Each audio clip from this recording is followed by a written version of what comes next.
Good evening, ladies and gentlemen. This is Hairy Muppet bringing to you, my loyal viewers, another wonderful cast between two absolutely fantastic players.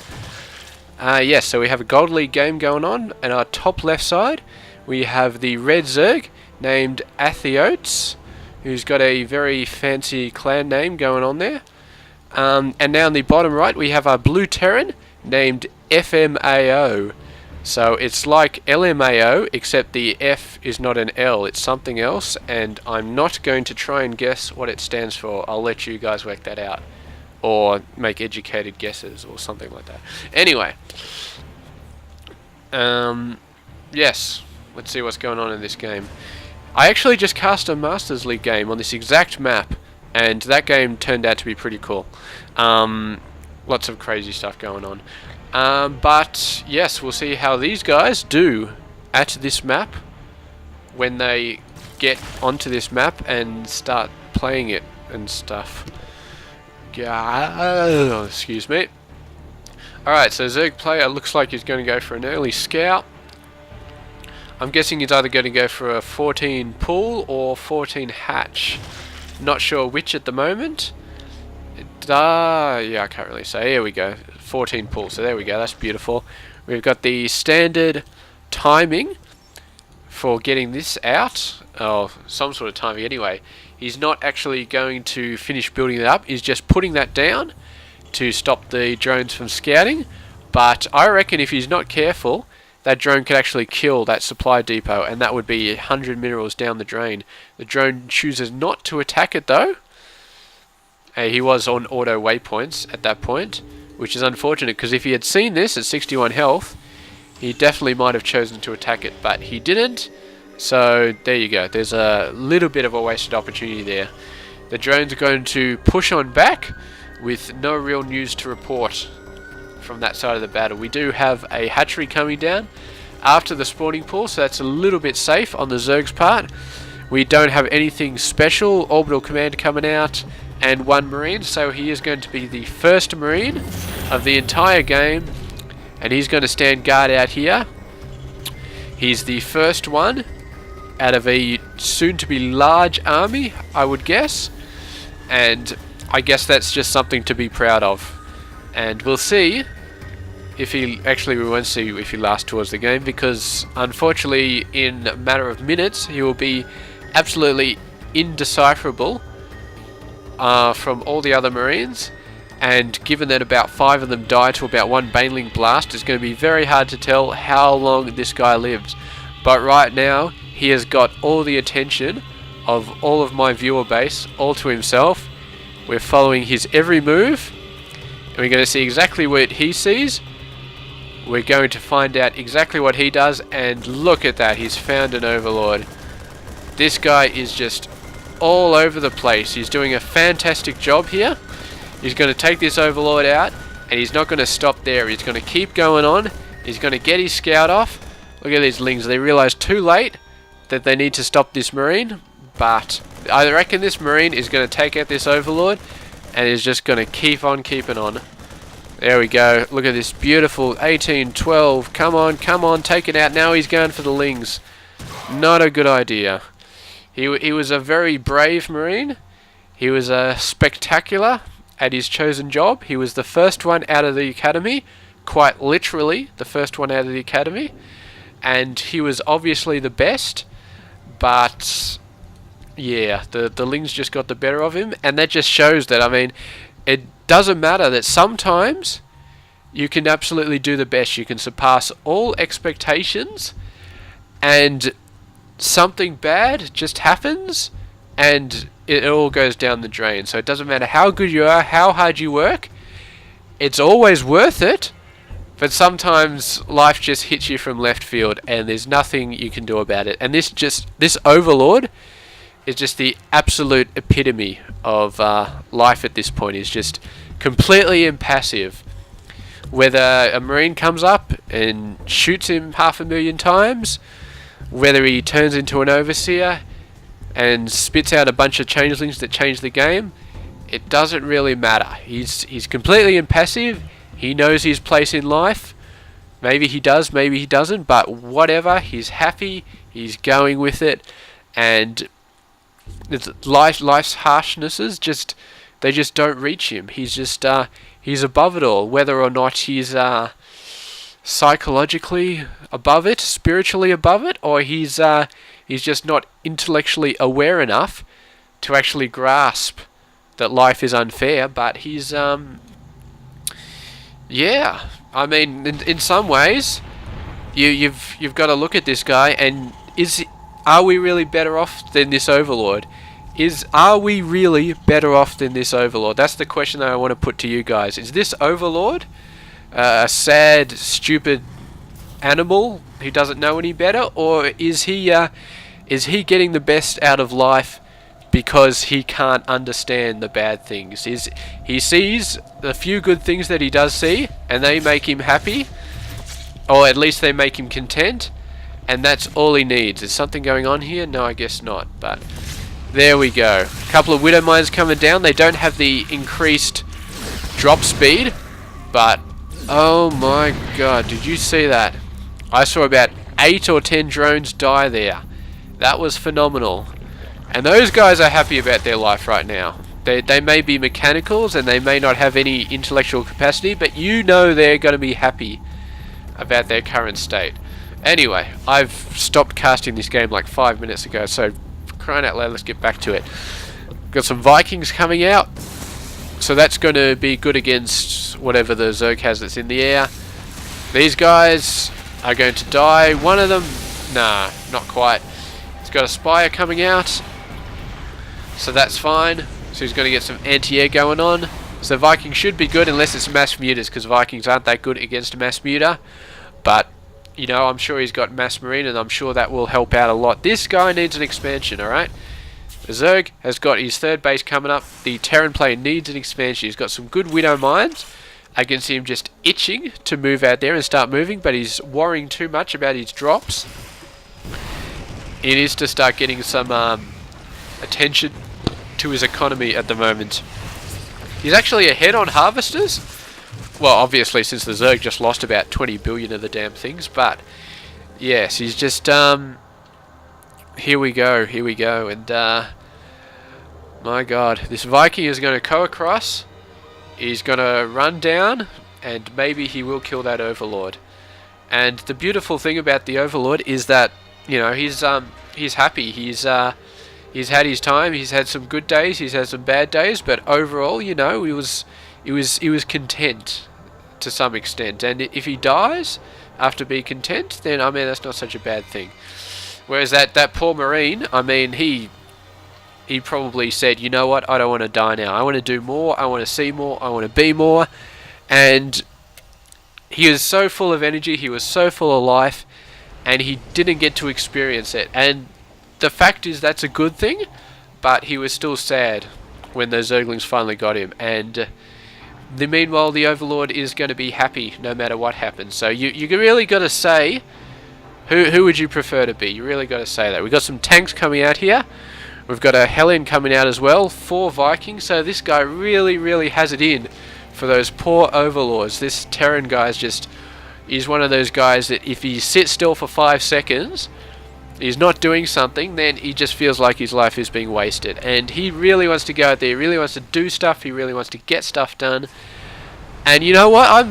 I say, there we go. And I mean, that is just beautiful. It's absolutely beautiful what we just saw there. It's a moment of beauty. I'm not talking about that Overseer being destroyed. Okay? I'm not talking about that. I'm talking about the fact that he was an Overseer. He got pulled down a lot by that Marine. He got shifted right down into the health. He got left there. And in the end, the Zerg said, look, mate, I'm going to make you an Overseer, alright? I'm going to send you out there, and I'm going to give you something a little bit extra. And the Overseer's like, you know what? I can dig that, man. Being an Overseer is going to be pretty cool, you know? It's not going to turn me into a different person. I'm not going to become a jerk when I become an Overseer. I'm not going to sneer at the rest of the Overlords and say, haha, I'm better than you guys. You know, it doesn't really corrupt him like it could corrupt some people. Like, you got the bloody Marines. You can tell if this Marine goes inside this bunker, he's going to be laughing at the guys outside. He's going to say, haha, I'm protected in there. You guys are probably going to die out there. I'm way better than you because the commander told me to go in the bunker and left you guys outside. No. I mean, the Overlord, you know, he's got that spiritual passiveness. You can tell if you look really closely. I mean, like, actually, I can't zoom in with those guys, but let's find another one you can zoom in. You can tell. You think those guys are just sitting there? The Overlords are just sitting there? He is meditating right there. He is thinking about the mysteries of the universe in his own slow way, and he is rich. He is achieving a state of spiritual enlightenment that the rest of us can only dream on. And I say, go for it, mate. Do what you need to do.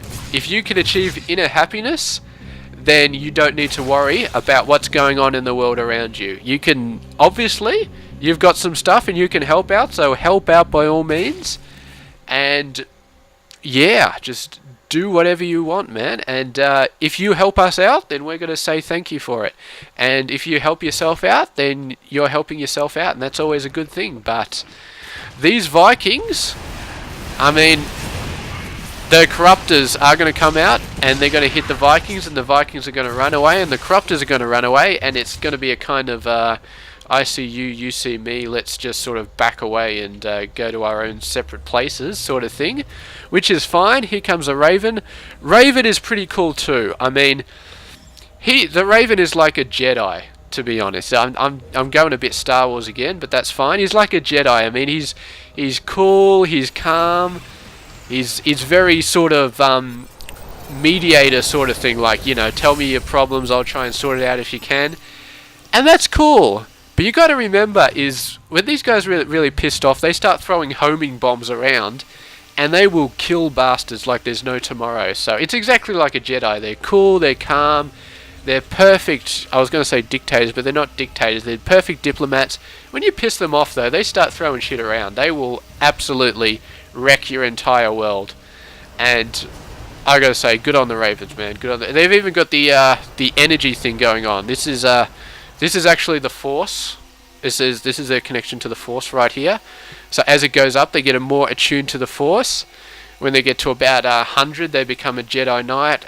200 is, of course, Jedi Master on the Council and all that sort of stuff. You know, they're telling all the other Ravens what to do, so on and so forth. That is a lot of lings. That is a very large amount of lings. The Terran player is getting Thors, which are not going to be good against that amount of lings. He does have a fair amount of tanks. Actually, that's 3 tanks. That's nothing. He is going to die to mass lings at the moment, and it's going to be a horrible death, and he is going to lose this game, and it's going to be very sad for a lot of people, but the Overlords will just stand by and be all impassive and stuff, and they'll be like, you know what, you know, it's cool, we won, I'm happy that we won, but I don't hate you guys, I don't hate the Terran race. I mean, I know Vikings took a lot of you guys out, but I don't hate you guys. I'm above hate. I'm beyond hate. Hate is not in my vocabulary. Hate is it's just not on. It's just not cool. I don't necessarily have to love you as a person, but I love the fact that you exist. I love the fact that you're out there and that you're trying to do the best to be the best that you can be. And if that faces you off against me, if we're against each other in this fight, then that's the way it has to be. And I'm not going to say I love this fight, but if you want to go against me, I'll go against you, which is, you know, it's kind of funky actually, because Overlords don't really have an attack of sorts, but they can do drops and stuff like that. So they're like the spiritual medics, I guess, of this game. They're sort of they're inspiring aura, sort of just giving a sort of sense of inner peace to the units around them.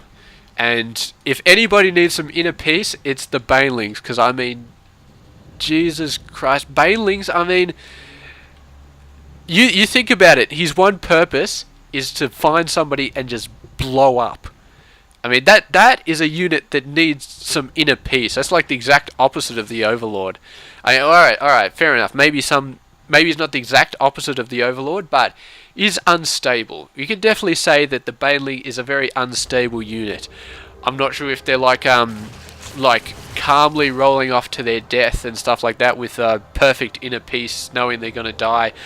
Yeah, I mean, you'd like to think so, but honestly, I think they're just crazy little guys running around with bombs. They just blow up at the slightest movement, and there we go. We got some swarm hosts coming down. Those guys have got a long range. They almost made it to this base all the way from that base. As long. Speaking of big stuff, we got upgrades here. 1 attack. The Vikings got nothing. These guys, 2 armor. Oh, 2 armor, 2 attack. These guys are awesome. Corruptors, just 1 armor. I saw some Ultralists. Did I see Ultralists? I saw an Ultralist cavern. I am not losing my mind here. I did see an Ultralist cavern.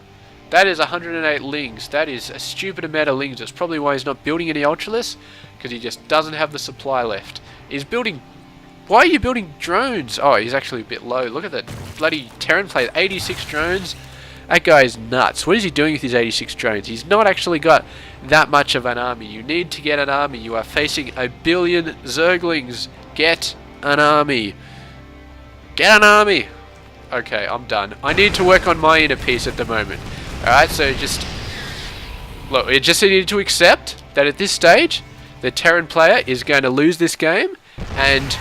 You know, we're fine about that. We're perfectly happy. We're not happy, but we can accept it. We can just sit back and say, look, the Terran player, you know, he's going to lose this game, and that's fine. It's not the end of the world. He can pull out, and he can have another go. He can have another try, and maybe next time he'll win. Maybe next time he'll go in, he'll do something differently. He'll get a ton more Hellions or a ton more tanks with Marines in front of them, do that awesome Marine tank sort of combo, which would work quite well here, I think. And yeah, just maybe he'll just do better next time. But this is actually a good attack. Kill the hatchery, dude. Kill the hatchery, then lift off. That was not good. I don't think he had those guys attacking the hatchery. I think he just stopped them and they automatically attacked, which is quite bad. Look at that, 5 health left. My god, 5 health. That's a sobering fact of life when you have a hatchery with 5 health left. It's slowly getting up, but that was so close. Get those widow mines, get one of those widow mines down there to take out that hatchery. That's fine. Ultralists, they just got their final armor left, so they've got 5 armor. They got 3 attack. They got a load of lings coming in. He's just building up for the massive army. He's got to go in soon. He's let the Terran actually build up to 200. I'm not sure what the Terran... Alright, here's something. You do not get that many workers. If you have a look at his army, he does not have enough to take these guys on. The reason he doesn't have enough to take these guys on is, first of all, he built 90 workers. So that's about 20 or 30 supply, which is going to waste because they can't use all this income. And second of all, the widow mines, and most of them are over there, so they're not going to be helpful at all. So there we go. These guys are just going to take everything out. Just going to wipe everything out. The tanks did a good job at taking out the lings. If we have a look at the units tab, all these lings are gone except for 2. But yeah, those ultras, just massive amounts of damage. Now, if this guy, he actually did a pretty good defense there. He took out all the lings, which is a lot more than I hoped for. He's still got 5 ultras left. If he builds 50 billion Marauders here, then I think he might be able to win. But he's not doing that. He needs to build a crap load of Marauders at this moment. He's still going for mech. I suppose he has the upgrades to go with mech. Not really. He has 1 attack, 0 armor. And he's going for the armor attack, but it's just not going to work. He's going to go for Widow Mines. The Widow Mines can be good when they use them over a consecutive amount of periods, you know, constantly going after them, constantly hitting him over and over and over. I saw a game where there were like 20 Ultralists and they all ended up dying to just Widow Mines all over the map, like everywhere over the map. Wherever the Ultralists went, they got hit by Widow Mines, and eventually they just wore them down to about 5 Ultras with no health left. So we're getting some Zerglings back up. Know your counters, Mr. Terran player. Thors are good, but they are horrible against lings, and they are not awesome against Ultras. They're passable against Ultras, but they are not a 100% counter. You need Hellions, and you need tanks and Marauders. That's what you need, tanks and Marauders. Tanks to take out the lings, Marauders to take out the Ultras and provide a sort of gap with the Lings.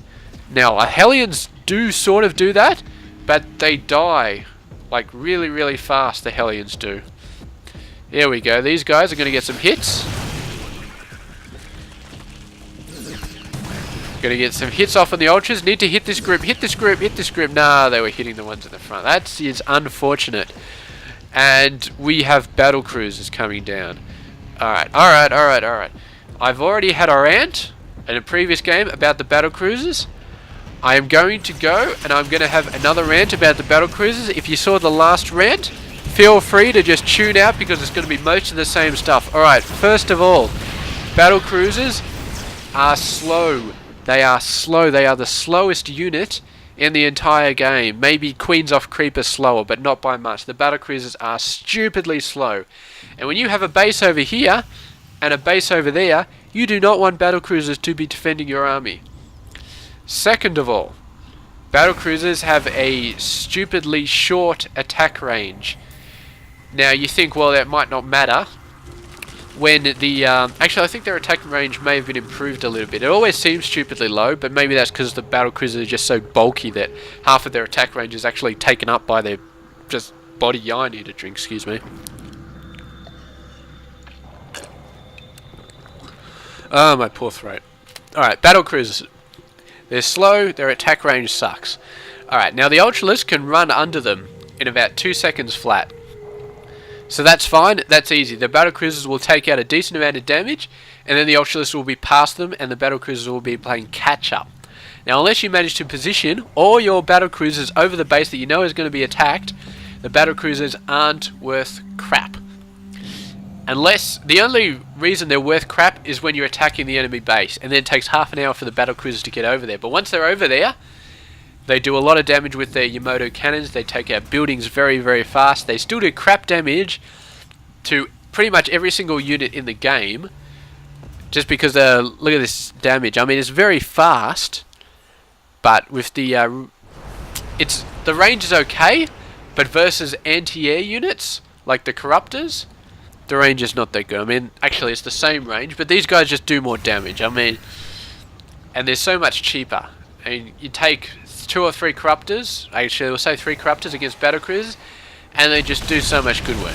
See, this is not bad. He's got the battle cruisers in range of the enemy buildings. Now the enemy will have to attack him to take this out, and when the battle cruisers are on a defending force, or on an attacking force that's being countered, that is when they're at their best. When they are when they're defending, when the enemy comes to them, that's when the battle cruisers are not that bad. They're still slow, and, you know, they're still, I wouldn't say worth it, but, you know, sometimes you can make them work. However, when these Ultras come over here, the battle cruisers, these got no hope of... Actually, have they sped these damn things up? 1.88. I am working on old information here. These guys have actually been made faster. I could have sworn they moved like turtles with like 2 legs and crap falling off their shells or something like that. They used to be slow. They're not slow anymore. Okay, so I'll stop bitching about them so much. They have gotten slightly better. They are still... They're not super crap like I thought they were, but I'd say they're still not a very good unit, just because, well, they cost so much, and I don't think they really pay for themselves. I mean, look at these Corruptors. They're just absolutely owning these guys. And I think every single race has a really good counter for capital ships. You got the battle cruisers and you got the carriers. It's so easy to counter them. Let's go through it. Zerg have Corruptors. They're relatively cheap compared to battle cruisers, and they own battle cruisers. Alright, going on to Terran. Vikings, these guys right here, own battle cruisers all over the place. Go to the Protoss, Void Rays. Not quite as good a counter as the Corruptors or the Vikings, but Void Rays will own a battle cruiser force so fast you cannot even see straight. And that was before they got the buff which made them do extra damage to armor. Now they've got that buff, and they just own everything. They own absolutely everything. Meanwhile, these Vikings are actually very good against the Broodlords, but unfortunately these infested Terrans are going to be a little bit scary. So, I will say though, this Terran player has pulled off a little bit of a comeback in that he didn't die 10 minutes ago, which is when I thought he was going to die. I still don't think he's going to win this battle, but he definitely proved me wrong in that he is a lot tougher than I thought he was, and he's definitely held off very well here against these forces. However, the Zerg has the money, and I think if you build a massive amount of Lings, he could just absolutely overwhelm everything in sight. Because Lings are just so fast, and this guy has... Actually, he's only got one battlecruiser now because they all died, but, you know, he's... The Terran player does not really have... Actually, he's got Hellion, so he might do okay against Lings, but Lings are just so cheap, I mean. But look at the amount of minerals that the Terran player has, so he can afford some defenses. He really needs to get this Marauder count up, though. These Ultralists are not going to kill themselves. They are, like, literally not going to kill themselves. That's just not the way those units work. They're not like Banelings. They are bigger and scarier than Banelings, but I don't think they're quite as unstable as Banelings. They do look like they're kind of all over the place, though. Yeah, but we'll see how these guys do. They've got like 8 Ultras now. That's just nuts. Alright, so he's getting some Broodlords down. He's got his Corruptor Force up nice and high again. So these battlecruisers are all going to go down. He is doing a bit of damage to the Corruptors now. His battleship count is getting higher. And I think he might actually win these because of these Vipers coming in. Sorry, not Vipers, Vikings coming in. And these Vikings are going to do a lot of damage to these Corruptor Forces. The Vikings actually have a very nice range of 9. So they're really good against the Corruptors. But meanwhile, while this beautiful air battle is taking on, the Ultras have completely destroyed everything. So the Terran might win the air battle here, but he has no chance of winning the ground battle anymore, I don't think. And the idea of getting the battle cruisers to destroy the Ultras is laughable, because these guys have so much health and they move... Well, actually, I don't know if they move faster. They do move faster than the battle cruisers, but it's just going to take so long for these guys to wear them down, and meanwhile the Ultras are just going to run through base after base after base. What are these Widow Mines doing? Are these... Look at that. There we go. So there we go. The Blue Terran has finally... I won't say finally, because he actually did a pretty good job defending, but I think he didn't have a counter for the Ultras. The ultimate counter for the Ultras is the Marauder. You get a bunch of Marauders, I'd say about 3 for each Ultralisk, and that probably comes to about the same cost as an Ultralisk. Decent amount of upgrades, you will own Ultralisks all over the face. You can get by with mech if you've got a very fair amount of tanks and some Thors to sort of soak up the damage, and Thors to do damage as well, but it's a lot harder. Marauders are the awesome counter versus Ultralisk. And even if he didn't have the upgrade advantage for infantry compared to mech, I still would have gone Marauders because they're so good versus Ultralisks. But he didn't do that. The Ultralisk went wild. He went for the battle cruisers, and the battle cruisers I don't think did as much as they could have done, which was to say I don't think they did as much, because I don't think they're really capable of doing that much. They're just so slow, and they're just so not good in my opinion. And of course they take up a crap load of minerals. Battle cruisers, I don't know exactly how much they cost. Was it 400 minerals, 300 gas, something stupid like that, or is it 300 minerals, 200 gas? Regardless, you build like 3 or 4 Marauders for that price and still have gas left over, and then you can go and own all those Ultralisks. And yeah, okay, but he went battle cruisers and he tried it, and that's the beautiful thing about this game. It's going out, trying stuff, seeing how it works. People have tried Ultralisks in the past, battle cruisers in the past. Most of the time it doesn't work. Some people make it work, most people don't, and that is because the battle cruiser is, in my opinion, not a good unit. But anyway, that game is over. Congratulations to ATHEOTES for winning this Gold League game, and congratulations to this Overlord for staying calm and serene, and I think in exactly the same spot over the entire game. So good on you, and I hope you guys enjoyed this game. Not too much though, because obviously enjoying something a bit too much is always a bit of it can lead to bad things sometimes. You know, you enjoy something a lot. I think that's how people get into like gambling addictions. Like they really enjoy something too much, and they start to get addicted to it. So I'm not going to say that getting addicted to watching my videos is a bad thing, but I mean, think about your health. A lot of people don't think about their health as much as they should, and I really think that thinking about your health is a good thing. I mean, this is what this Overlord did. He thought about his health, and he's alive at the end of the battle. And you have to be alive for you to get anything done. So, there we go. Thank you very much for watching. I will advise you to continue watching my subsequent videos and my previous videos as well, but don't watch them all in a 24-hour stretch or anything, because obviously that's bad for your health. So thank you very much for watching this. This has been Hairy Muppet casting this game. You're all awesome, and I'd like to think I am too. So thank you very much, and this has been Hairy Muppet.